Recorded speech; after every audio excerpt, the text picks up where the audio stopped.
Hi, I'm Dr. Nick Liebisch, and this is a Scripture and Tradition Bible Bite. What I want to talk about in this episode is the words that Jesus utters on the cross when he says, my God, why hast thou forsaken me?" See, too many people think Jesus is crying out as if he feels, he's in despair. He is rejected by God. God won't turn his eyes to Jesus. Jesus is just despicable, right? And he's wondering, oh God, why have you forsaken me, right? There's so much more. That is incorrect, right? What Jesus is doing in his last moment, like he did throughout his entire public ministry, is showing that the scriptures are fulfilled.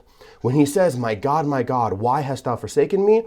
He's quoting the very first verse of Psalm 22. This was a common teaching technique that rabbis would do, that would happen in the Jewish world, is you just quote the first line of the psalm, and everybody knew, oh, that's the psalm that you're referring to, because they had the psalms memorized. Like, we don't have scripture memorized. We know pop songs and movie lyrics and all this stuff.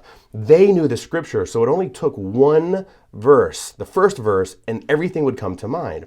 And so what Jesus is saying is, I am fulfilling Psalm 22. And I want to share just a few examples in this short little Bible bite for you. In Psalm 22, verse 1, of course, it says, my God, why have you forsaken me?" Okay, that's what Jesus is quoting. So everybody knows, oh, okay, Psalm 22 is what's being fulfilled here. So let's look at a couple of other verses. Verse 6, I am a worm and no man, scorned by men and despised by the people.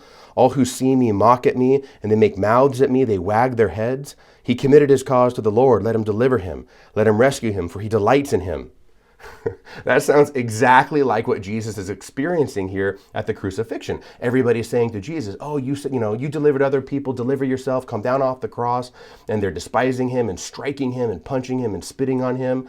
Like he's being persecuted all the way to death. And this is being clearly fulfilled as well. Let's look at another example. Simply here, verse 16 and following.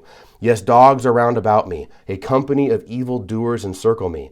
They have pierced my hands and my feet. I can count all my bones. They stare and gloat over me. They divide my garments among them, and for my clothing they cast lots. That sounds very, very familiar, right? This is being fulfilled in the crucifixion. They have pierced my hands and my feet. They divide my garments for lots. Because this is actually being fulfilled right there at the crucifixion. The Romans don't want to tear Jesus' garments. So what they decide to do is to divide the garments by lots. They're going to cast the dice, all right? So who's going to win Jesus' garments? There's a whole reason for this that we can't get into right now. But this is clearly being fulfilled right there at the foot of the cross. But the whole thing does not end in failure. The whole thing does not end in despair. Like it's showing the suffering of Jesus Christ. It's showing the crucifixion, but it ends in victory. And there's a lot to say, but let me just go down here to verse 27. It says, all the ends of the earth shall remember and turn to the Lord, and all the families of the nations shall worship before him. For dominion belongs to the Lord, and he rules over the nations. So you can see this psalm begins in tribulation, but it ends in victory. Jesus will conquer death. He will rise from the dead, and then all nations will worship him. All nations will glorify him, and that is exactly what the psalm is saying. So Jesus is saying, you're looking at me now on the cross. Remember Psalm 22. This was all foretold. It was all pre-announced, including my victory.